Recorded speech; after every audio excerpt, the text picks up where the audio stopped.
Now that we've covered a lot of the necessary background knowledge that you need to understand in order to move through this course, we can talk more about WinOLS and what it is, what it does, and just as importantly, what it isn't.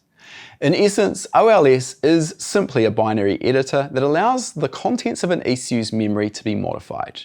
Of course, that's a very broad description and not overly useful for us for the purposes of engine tuning. The real power and usefulness of WinOLS is its ability to find and define maps within the raw ECU data. When we first open a file in OLS, the software will search through the entire file and highlight potential maps automatically based on internal pattern recognition.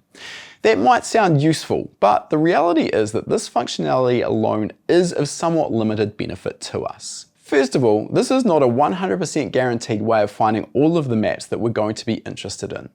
OLS will find dozens of maps that we don't need, but just as importantly, it may also not highlight a specific map or maps that we do need, so it's still up to us to work out what's important for the particular ECU that we're working with. The other aspect with OLS is that the potential maps that it does find will just be raw maps that on their own will make very little sense to us. They won't be displayed like a commercial reflashing software package would do with nice labels, such as Lambda Target for example. It's up to us to interpret what the numbers mean, what the map is likely to be, and then apply some scaling in order to convert these raw values into useful data that makes sense. As an example of this, let's take a quick look through the software and see what a sample map looks like in a Bosch MED 9.1 ECU fitted to a Mark V Volkswagen Golf GTI.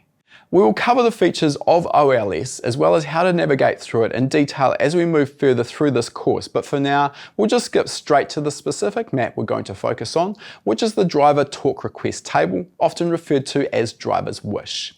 We can view the map in a two-dimensional form as we can see here, and at this stage it's probably not looking like anything overly useful or obvious. Pattern recognition becomes a very important part of using OLS though, and later in the course you'll learn to recognize the common patterns that we can see in this two-dimensional view, and this will allow us to understand that we're looking at a particular map. By double-clicking on this map, we can view it as a table of numbers, and at this point it looks like something that we can understand and use to make tuning changes. We have a three-dimensional table which is 16 by 12 in size.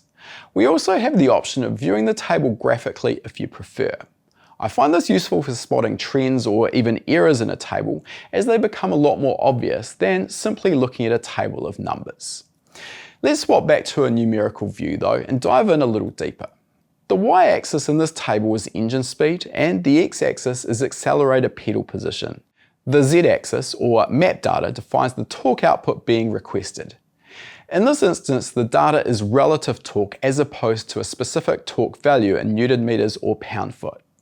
So far so good. However, if we remove the scaling factor from the table, we're now looking at the raw data that we'd be faced with when we first start working with this ECU. For example, our x-axis, which you'll recall is accelerator position, now spans 0 through to 65,535 instead of the typical 0 to 100% we'd expect. Engine RPM is 1600 through to 24,000, and the requested torque value spans 0 through to 32,768. So you can see there's a few steps involved in getting from these raw values through to something that we can understand and therefore modify.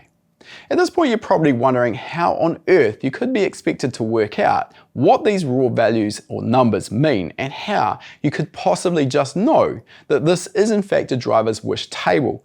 However, that's what this course is for, and we'll be covering all of these topics in enough detail that you'll be able to confidently find your own maps. Right now, I just want to show you what WinOLS is and how it works. Once we have a defined map, then OLS works in a very similar way to any tuning software, and the numbers within the tables can be manipulated in a variety of ways in order to make the changes required as you'd expect. A nice feature with OLS is that we're always working from a stock or original file, and any changes we make will end up being saved as a version of that original file. This means we can always compare our map changes to the original file and see what changes have been made. Let's jump to another map and check this feature out. Here, we're looking at the Lambda for component protection map from the same MED 9.1 ECU. Looking at this in 2D mode, we can see areas of the data that are green, others that are red, and some that are blue. I will note that these colours can be changed to suit your preference, but the principles will remain. If we double click on this table, we switch to a numeric view, and again the individual cells are colour coded. What these colours mean is that a red value has been increased compared to the original, while the blue values have been decreased and green values remain unchanged. We can also display any changes as a percentage of the original value, a difference, or we can show the original value. Again, we'll dive deeper into all of these features as we move through the course, so don't worry too much about any of the functions I've just mentioned now. You'll become acquainted with all of them soon enough, and they'll feel very natural with a little practice. One of the areas where modern factory engine management systems differ from aftermarket standalones is that for many of the tables we need to alter, we're likely to find that we may have multiple tables that may have similar but subtly different values. WinOLS provides a convenient method of organising these maps into a folder structure, which makes it easy to find all of the tables relevant to a specific function in the one place. As I mentioned, OLS will find dozens, if not hundreds of potential maps that are of no use to us, and in order to avoid confusion, we can also delete maps that we're not interested in once we've found the relevant maps that we do need. This keeps our map directory nice and clean and helps avoid potential confusion. Once we've made the relevant changes to the file, we can then save it as a version with the appropriate information so that we can reference it at a later point and is ready to be exported. This is where we move into what WinOLS isn't, and in most instances, it doesn't provide a means of reading or writing to the ECU. This needs to be handled by a separate hardware interface, and in this regard, there are multiple options which we'll cover in the next module. With every rule, there is an exception though, and if you happen to be using the EVC BDM/BSL hardware, then this does communicate directly with the OLS software, allowing reading and writing to be completed from within WinOLS. This style of hardware is not that common, but it is still available and worth discussing for the sake of completeness. Before we move on, let's just have a quick recap. WinOLS is a binary editor, and it allows us to modify the contents of our ECU's memory.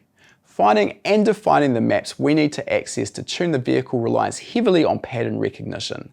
While WinOLS will automatically recognize and find maps, often this function is of limited use, and one of the key skills this course will teach you is how to find and define the maps yourself using pattern recognition. It's important to understand that by default, the maps won't be displayed using numbers that would make sense to us for tuning, and we'll also need to apply scaling to the maps in order for them to make sense and be of use to us. That was just one of the many modules taken from HPA's WinOLS training course. This in-depth, easy to follow training course will be perfect for any professional or home enthusiast looking to work with this software. You'll learn what hardware and software you'll need in order to read and write files from your ECU. You'll learn how your factory ECU works and what maps you'll need in order to make tuning changes. Next, you'll learn how to find and define these maps within the raw file from your ECU so that you can make tuning changes. Finally, we break down the entire process of using WinOLS into 6 easy steps that you can apply irrespective of the car or ECU that you're tuning. For more information and to purchase this course, click the link to enroll now.